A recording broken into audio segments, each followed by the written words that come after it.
दोस्तों नमस्कार, मैं हूं अर्नब गोस्वामी। आप मेरे साथ देख रहे हैं पूछता है भारत।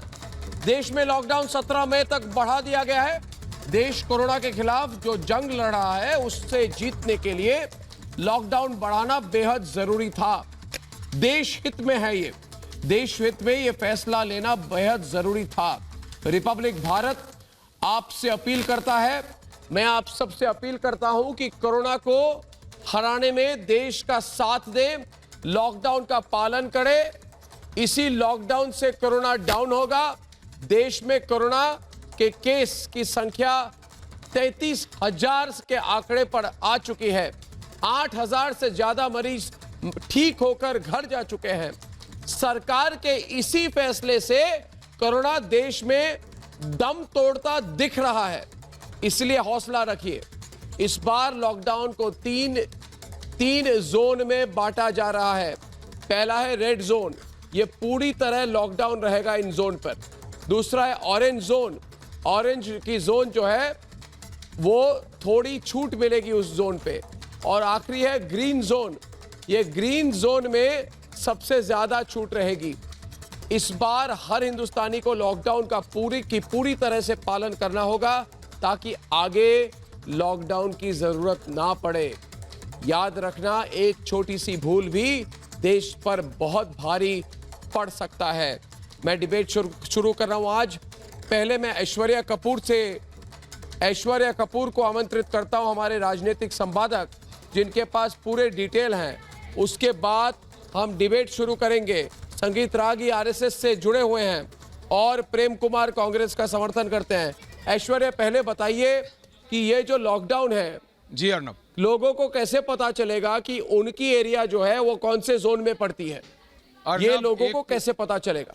अर्नब, एक लिस्ट है जो कि सरकार हर जगह जारी करेगी, हर एक अपने सरकारी पोर्टल पे जारी करेगी और हर एक डीएम यानी हर एक जिला लेवल तक भेज दिया जाएगा कि आपका एरिया रेड जोन में है कि नहीं, या फिर ग्रीन जोन में है या फिर ऑरेंज जोन में है। उसके बाद उस एरिया के अंदर भी क्या क्या चीज़ें आपको अलाउड हैं। अगर आपकी फैक्ट्री, अगर आपकी दुकान, अगर आपका घर उस पर्टिकुलर जोन में है, उस स्पेसिफिक ज़िले के उस स्पेसिफिक एरिया में है, तो क्या आप वहाँ खोल सकते हैं। अगर आपकी परचून की दुकान है, अगर आपकी कोई छोटी सी फैक्ट्री है, अगर आपकी कोई दुकान है, घर है, स्कूल है, कौन क्या, स्कूल तो कहीं नहीं खुल सकता, लेकिन छोटी दुकानें, छोटे कारखाने भी रेड जोन में खुल सकते हैं। और इसकी जानकारी जिला लेवल तक जाएगी। हर एक एसडीएम, हर एक डीसी, हर एक एसएसपी के पास इसकी लिस्ट होगी। जी ऐश्वर्या, मैं फिर से दोहरा दूं इस वक्त की सबसे बड़ी खबर कि लॉकडाउन 15 दिन के लिए बढ़ा दिया गया है। इसका मतलब ये है संगीत रागी जी कि 17 मई तक बढ़ाया जाएगा लॉकडाउन। हाँ, 40 दिनों का लॉकडाउन 3 मई को पूरा हो जाएगा। और जोन्स की बात कही गई है, तो फिर से संगीत रागी जी, देश के सभी जिलों को red zone, orange zone, green zone में बांटा गया है। आप पता कर लीजिए, इंटरनेट पे आपको खबर मिल जाएगी। 130 जिलों को रेड जोन, 284 को ऑरेंज जोन और 319 को ग्रीन जोन घोषित किया गया है। मतलब ज्यादातर भारत के जो एरिया हैं वो ऑरेंज जोन और ग्रीन जोन में है। सिर्फ 130 जिले जो हैं वो रेड जोन में है, मतलब सबसे जो डेंजर जोन में है। संगीत रागी जी, इसमें बात यह है कि आज प्रेम शुक्ला जैसे, प्रेम कुमार जैसे लोग, विवेक श्रीवास्तव जैसे लोगों को आज उनको बताना पड़ेगा कि पॉलिटिक्स नहीं करेंगे इस पर। अगर पॉलिटिक्स करेंगे, इसका मतलब यह है कि ये 17 मई के आगे ले जाना चाहते हैं लॉकडाउन, है ना? और अगर पॉलिटिक्स करेंगे तो देश इनको अभी पूरी तरह से बिल्कुल माफ नहीं करेगा। संगीत रागी जी, इनको चेतावनी देना बहुत जरूरी है आज। आप चेतावनी दे दीजिए इनको, आप इनको चेतावनी दीजिए। देखिए अर्नव, इस देश में 2 प्रकार की ताकतें काम कर रही है। एक प्रकार की ताकतें वो है जो चाहती है कि भारत विजयी हो और भारत विश्व के मानचित्र पर एक विजयी मुद्रा में आगे निकल करके वैश्विक राजनीति के समीकरण को नए तरीके से परिभाषित करे। एक दूसरी ताकत है जो भारत को हारते हुए देखना चाहती है। उसे कोरोना में अपना राजनीतिक भविष्य भी दिखता है। तो कौन सी ताकतें हैं प्रेम ये जी, हमें एक मिनट रुक बताने की जाइए। जरूरत नहीं है। ये वही ताकतें हैं प्रेम जो जी, रुक शाहीन बाग जाइए। खड़ा करती हैं। जी ये वही ताकतें हैं जो आज भी किंतु परंतु करते हैं। ये वही ताकतें हैं जो रघुराम राजन से जाकर के बात करते हैं और फिर कहते हैं कि भारत में सब चीज नहीं चल रहा है। एक व्यक्ति अमेरिका में जाकर के बैठा हुआ व्यक्ति भारत की पूरी आर्थिक व्यवस्था को वहां से परिभाषित करके आज के समक्ष परोस रहा है और वो निगेटिविटी परोस रहा है।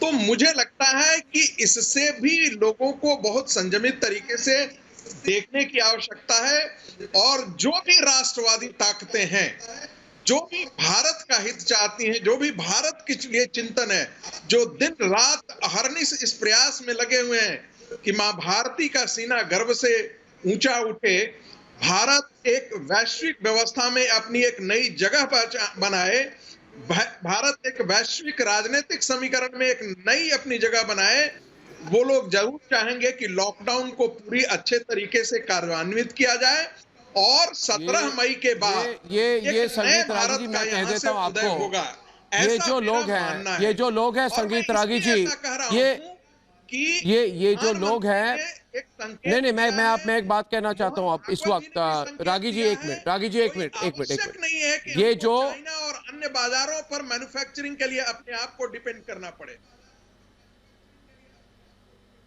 जरा मेरी एक बात सुनिए संगीत रागी जी, ये सब लोग जो है, सुधांशु त्रिवेदी भी डिबेट पर हैं। 6:30 बजे करीब उससे चंद मिनट आगे खबर मिली कि लॉकडाउन बढ़ाई जाएगी 17 तारीख तक। और एक बात बता देता हूं आपको मैं, सुधांशु त्रिवेदी जी, आप लोग सावधान रहिए, क्योंकि ये सारे मौका परस्त लोग हैं, सारे मौका परस्त लोग हैं। बैठे हैं सुधांशु त्रिवेदी कि लॉकडाउन फेल हो जाए, लोगों की मृत्यु हो, कोरोना भारत में बढ़े। ये प्रेम कुमार जैसे लोग, सारे मौका परस्त, विवेक श्रीवास्तव जैसे लोग, सतीश प्रकाश जैसे लोग, सारे मौका परस्त लोग, इनको नहीं, ये नहीं चाहते कि 17 तारीख तक हम जीत जाए। नहीं, सर हिलाने से कुछ नहीं होगा। ये मौका परस्ती बंद कीजिए। सुधांशु त्रिवेदी जी डिबेट करेंगे अब तीनों के साथ। ये मौका परस्ती बंद कीजिए, लॉकडाउन 3 का समर्थन कीजिए, रिपब्लिक भारत के अपील का समर्थन कीजिए। सुधांशु त्रिवेदी ने ठेका नहीं ले रखा है, बीजेपी ने ठेका नहीं ले रखा है देश का। आप रूलिंग पार्टी हैं, ऑपोजिशन की सुननी पड़ेगी, जो प्रश्न पूछे जाएंगे उत्तर देने पड़ेंगे। आवाज नहीं आ रही सुधांशु की, मैं बोल सकता हूँ? आवाज बंद हो जाएगी हमारी। हाँ जी, फोन उठाइए जी, तो बोलिए। आपको ये भी मानना चाहिए, बोलिए। कि जब आपने लॉकडाउन किया तब आपके पास सबकी ऑडियो इंप्रूव कीजिए प्लीज। मरीज थे। आज 30,000 आवाज नहीं आ रही सुधांशु की। इन्फेक्टेड लोग अगर इस देश में हैं, तो कहीं ना कहीं सुधांशु त्रिवेदी की आवाज नहीं आ रही। लॉकडाउन ही एक रास्ता नहीं हो सकता। लॉकडाउन के साथ साथ आपको टेस्टिंग का दायरा बढ़ाना पड़ेगा। बिना टेस्टिंग का दायरा बढ़ाए हुए, अरे आप ऑडियो इंप्रूव कीजिए, फोन उठाइए और लॉकडाउन बढ़ा दीजिए, इसका कोई रास्ता नहीं निकल सकता। आपको नहीं, आप ऑडियो इंप्रूव कीजिए। सुनिए संगीत रागी जी, आपको रघुराम राजन से क्या दिक्कत है? अगर आपके 68,000 करोड़ रुपए सरकार जो भगोड़े हैं, वॉल्यूम बढ़ाइए। सतीश प्रकाश का राजनीति के चश्मे से इसको देखना बंद कीजिए। उनकी भी जब बढ़ाइए। तक आप देश के बारे में नहीं सोचेंगे, राजनीति को आप जब तक पर्दे के पीछे नहीं रखेंगे, तब तक देश का भला नहीं होगा। सब कोई जानता है कि कैसे लोगों ने मजदूरों को भड़का करके सड़कों पर उतारा है। ये पूरा देश देख रहा है कैसे लोगों को, जहां राज्य सरकारों को जो विपक्षी सरकारें हैं किस प्रकार से आज बंगाल में काम कर रही है, महाराष्ट्र में काम कर रही है, ये पूरा देश देख रहा है। ये बताने की आवश्यकता नहीं है। यदि महाराष्ट्र की सरकार ने कठोरता से इसका पालन किया होता तो महाराष्ट्र में आज विपदा इतनी बड़ी नहीं होती। जैसे मरकज ने 33 कुमार और संजय सराफ किया है, उस प्रकार के महाराष्ट्र की सरकार प्रेम कुमार और संजय सराफ डिबेट पे आए। सिर्फ प्रेम कुमार और संजय सराफ डिबेट पे आए। प्रेम कुमार और संजय सराफ जी डिबेट पे आए। सिर्फ दोनों को बोल रहा हूं प्रज्ञा जी आपको। प्रेम कुमार और संजय सराफ अगर डिबेट पे आए, एक बात साफ संजय करना सराफ जी, चाहता प्रेम हूं। कुमार जी, एक ये मिनट, चुके प्रेम कुमार जी दो मेरी बात सुनिए, लॉकडाउन मेरी बात फेल हुए। सुनिए, मेरी बात सुनिए ना। दो देखिए लॉकडाउन फेल देखिए हुए। अर्नव जी, मैं कह रहा हूं प्रॉब्लम क्या है आपको। जी प्रेम कुमार जी, आप खाली एक बात बताइए, इसके बगैर क्या और कोई बोलना चाह व्यवस्था रही है क्या देश में? और कोई, अगर आप लोग पावर में होते और कोई व्यवस्था यही कर मैं सकते कहना थे आप चाहता इसके हूं। मैं बगैर जवाब दे रहा में? हूं, आप सुनिए। लाशों पर राजनीति क्योंकि क्यों करना मैं बता चाहते रहा हैं? हूं। आप क्यों आप चाहते सुनिए हैं इस कि बात को। लॉकडाउन खत्म हो जाए? लॉकडाउन खत्म हो जाए जब आज चेन खत्म नहीं हो रही है, जो चेन रुकी नहीं है प्रेम कुमार जी, जब तक चेन नहीं रुकेगी, जब आप नहीं दे पा रही है, इस वजह से वो लॉकडाउन को बढ़ा रही है। देखिए प्रेम इस कुमार। देश में 5 स्टेट हैं, 5 स्टेट्स, जहां पर की कोरोना मरीजों की संख्या देखिए 46%। अगर 10 स्टेट्स को लेते हैं तो 85%। आप बताइए बाकी 18 स्टेट्स को आप क्यों एक ही तराजू से तोलना चाहते हैं? क्यों लॉकडाउन करना चाहते हैं? इस देश में जो 100 से ज्यादा कोरोना मरीजों की संख्या है, उनको अगर देखा जाए तो उनकी तादाद बनती है 75%। तो क्या 75% को फोकस करके बाकी देश को लॉकडाउन से मुक्त करने का रास्ता नहीं खोला जा सकता था? खोला जा सकता था, लेकिन आपको मेहनत नहीं करनी है, आपको केवल लॉकडाउन का आदेश देना है। निकम्मी सरकार है ये। सोल्यूशन दे दीजिए। ऐसे मीडिया के माध्यम से डिबेटों में बोलने से काम नहीं चलेगा। अगर आपके पास कोई तथ्य है, अगर आपके पास कोई सोल्यूशन है, उस सोल्यूशन को सामने लेके आइए। आप ये सब नहीं पता है, आपको भी पता है, हमको भी पता है, आप भी अपने सब लोगों, आज भी आप देखिए, आज भी महाराष्ट्र में आपकी गवर्नमेंट होने के बावजूद वहाँ 50-50 हजार लोग सड़कों पर आ जाते हैं। क्यों आते हैं वो लोग सड़कों पर? वेस्ट बंगाल में लोग सड़कों पर आ जाते हैं, क्यों आते हैं वो लोग? वो वही लोग हैं जिनको कांग्रेस का पीछे से समर्थन है, आपके समर्थन की वजह से। आप अपने कार्यकर्ता जो कुछ भी, जो छोटे मोटे गिने चुने आपके पास कार्यकर्ता बचे हुए हैं, उनको भी नहीं आप रोक रहे हैं। आप अपने कार्यकर्ताओं को मरवाना चाहते हैं और मरवाने के बाद उनकी लाशों पर राजनीति करना चाहते हैं। इस चीज से बहुत दुखद है। पूरा देश 130 मिलियन लोग आपको देख रहे हैं, 1.30 million people are watching you. नहीं कर रहे हैं आप, देश का भला नहीं कर रहे हैं। हम लोगों ने, आप देश को नहीं बचा रहे हैं। प्रधानमंत्री के माध्यम से माननीय रामविलास पासवान जी के मंत्रालय से 3 महीने का राशन फ्री दिया गया हर एक पॉवर्टी लाइन। संजय सराफ, मैं सुधांशु त्रिवेदी को आमंत्रित करता हूं लेफ्ट हैंड साइड पर। 1 मिनट संजय सराफ जी, 1 मिनट। सुधांशु त्रिवेदी जी, सुधांशु त्रिवेदी जी, 1 मिनट। प्रेम कुमार जी, आपको मैं बोल रहा हूं, आप चुप रहिए 2 मिनट। डिबेट अभी होगी सुधांशु त्रिवेदी के साथ। सुधांशु त्रिवेदी, एक ही सवाल है मेरा, और ये विवेक श्रीवास्तव जैसे नकारात्मक लोग, ये छोटी सोच वाले लोग, ये देश विरोधी ताकतें, ये लोग एक ही चीज चाहते हैं सुधांशु त्रिवेदी, किसी तरह से चलता है कि तो 1 मिनट जो देश की सोच नहीं सोचता है उसकी छोटी सोच होती है, अपोजिशन का डंडा पड़ता है, जो देश की नहीं सोचता है उसकी छोटी सोच होती है। वरना ये अर्नव, कोरोना और लॉकडाउन सुनिए, सुधांशु त्रिवेदी डिबेट पर है। लॉकडाउन होगा, 17 तारीख तक लॉकडाउन चलेगा। चुपचाप घर में बैठो विवेक, चुपचाप आप घर में बैठिए, आप और प्रेम कुमार जी। अरे भाई समझ रहे मेरी बात? अपने स्वास्थ्य का ख्याल रखिए, घर में बैठिए। तो उठाएंगे केंद्र सरकार, बोलिए सुधांशु त्रिवेदी। सुनना भी पड़ेगा। अर्नव, केंद्र सरकार ने सभी मुख्यमंत्रियों से विचार विमर्श करने के बाद निर्णय लिया। मैं श्रीवास्तव जी को याद दिलाना चाहता हूं, जब लॉकडाउन 2 आगे बढ़ाया गया तो केंद्र सरकार के निर्णय से पहले 4 राज्यों ने पहले ही बढ़ा दिया था। वो 4 राज्य कौन थे? पंजाब, महाराष्ट्र, तेलंगाना और उड़ीसा। चारों गैर भाजपा शासित राज्य थे। मगर अफसोस ये है, और लॉकडाउन इस समय स्थिति ये है कि दुनिया के बड़े से बड़े देश जो स्वास्थ्य सुविधाओं में बहुत अच्छी स्थिति में है, वो भी लॉकडाउन पर आश्रित है।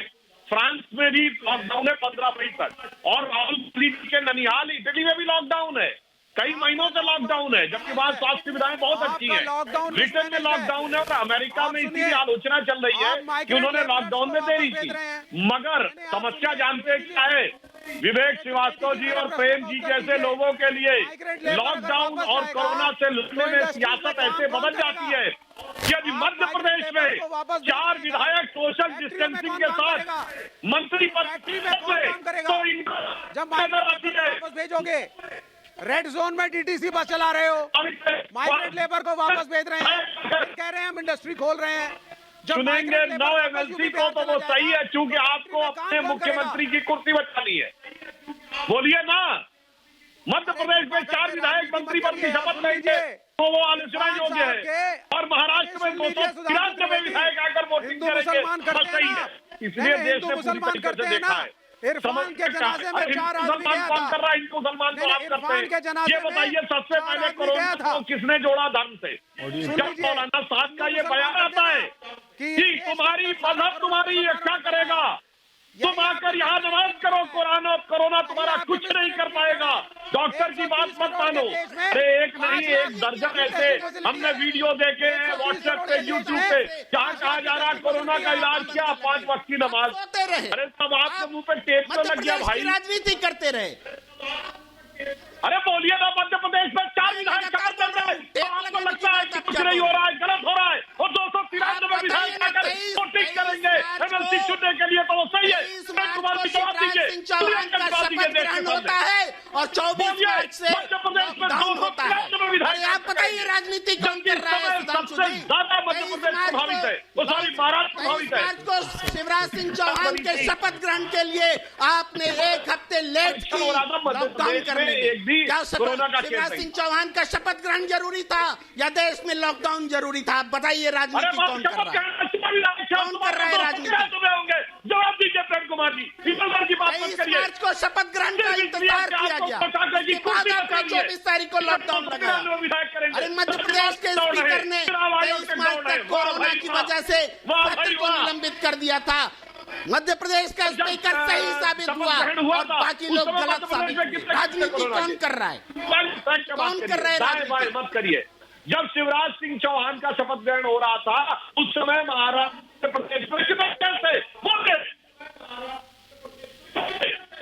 23 मार्च याद रखिए, 23 मार्च को शपथ ग्रहण हो रहा था और 24 मार्च को लॉकडाउन हुआ। आपने 17 तारीख को घोषणा की, 19 तारीख को कि 22 को थाली और ताली बजाएंगे। आप 19 तारीख को भी लॉकडाउन कर सकते थे, नहीं किया क्योंकि आपको शिवराज सिंह चौहान का शपथ ग्रहण देखना था। देश के साथ, देश के हितों के साथ में धोखा। अच्छा, एक बात बताइए प्रेम कुमार जी, आंकड़े बहुत आते हैं ना आपको, तो मेरी बात सुनिए, एक आंकड़ा मेरा भी सुन लीजिए। बताइए मुझे, बताइए प्रेम कुमार जी, अरे बताइए प्रेम कुमार जी, मेरा सवाल, आवाज बहुत ऊंची करते हैं तो ऊंची आवाज में मेरा जवाब दीजिए। बताइए, तबलीग की जमात मरकज वालों ने कितने लोगों को संक्रमित किया? बताइए। लॉकडाउन 3 की जरूरत होती अगर वो मौलाना साहब ने ऐसा जघन्य अपराध नहीं किया होता। कोई दूसरा सोच इस देश में तबलीग की जमात मरकज ने कितने लोगों को संक्रमित किया? पूछता है भारत। कीजिए, मैं जवाब दे रहा हूँ अर्नब जी, मैं जवाब दे रहा हूँ। तबलीग की जमात के एडवोकेट, हमारे देश के NSA, तबलीग की जमात के समर्थक के साथ में गए थे, तबलीग की जमात के पास मिले थे मार्च के अंत में, लेकिन आप पूरे देश में ये बताया जाता रहा साथ फरार है, जिसके बारे में NSA को पता। संगीत रागी जी, आप प्रेम जी जिस पार्टी को आप समर्थन देते हैं उनके, बोलिए रागी जी। श्रीमती सोनिया गांधी ने तबलीगी जमात के खिलाफ एक शब्द नहीं बोला है। आज तक राहुल गांधी और श्रीमती सोनिया गांधी जी ने एक ट्वीट नहीं किया है तबलीगी जमात के खिलाफ। इससे आप अंदाजा लगा सकते हैं जो तबलीगी जमात का कंट्रीब्यूशन पूरे भारत देश के। आप सुनिए, मैं एक ही बात कह रहा हूँ, 33% कंट्रीब्यूशन जो है वो तबलीगी जमात का है। और माफ कीजिएगा, यदि तबलीगी जमात नहीं होता तो भारत कोरोना पर विजय बहुत पहले प्राप्त कर चुका होता। आज कोरोना की महामारी से यदि भारत पीड़ित है तो उसमें वो 33% तो जो सामान्य तौर पर दिख रहा है, लेकिन मेरा ऐसा मानना है कि आपको मैं देखिए अपरोक्ष तौर पर भारत को कोरोना से पीड़ित होना पड़ रहा है। दूसरी बात, कांग्रेस ने अभी तक सिर्फ यही चाहा है कि किस प्रकार से लॉकडाउन फेल हो जाए, किस प्रकार से लोग सड़कों पर आ जाएं। अरे खामियां गिनाते गिनाते आपके अध्यक्ष, आपकी पार्टी के अध्यक्ष उनको आगा नहीं रहा है। बात में अरे कम से आप कम जाकर देश के के हवाई समर्थन अड्डे में तो खड़े हो जाते हैं। अरे आपकी कांग्रेस के नाकानी कितने के अब दूसरा एमएलए अब दूसरी डिबेट मध्य प्रदेश की राज्यों के राजनीति कितने कर रहे हैं। देखिए आपको मैं एक होमवर्क देता हूं। सुनिए मेरी बात प्रेम कुमार जी, आपको होमवर्क देता हूं। इस डिबेट के बाद चुपचाप बैठिए, इंटरनेट पे सर्च कीजिए, सबको फोन करिए कि अर्नब ने मुझे प्रोग्राम पर बोला कि ये तबलीगी जमात मरकज वालों ने कितनों को संक्रमित किया, और अर्नब ने यह भी बोला कि तबलीगी जमात मरकज वाले ऐसा नहीं करते तो और हमारे लॉकडाउन को बढ़ाना नहीं पड़ता। ठीक है ना, मेरी बात सुन ली है ना। आजकल वैसे भी सुनिए ना मेरी बात, सुनिए ना मेरी बात, मैं खुलकर कह रहा हूं, भारत में सबसे ज्यादा संक्रमण ये तबलीगी जमात मरकज वालों ने किया। करो केस, कोरोना वायरस मस्जिद में ले जाओ पुलिस स्टेशन आप झूठ बोलते हैं।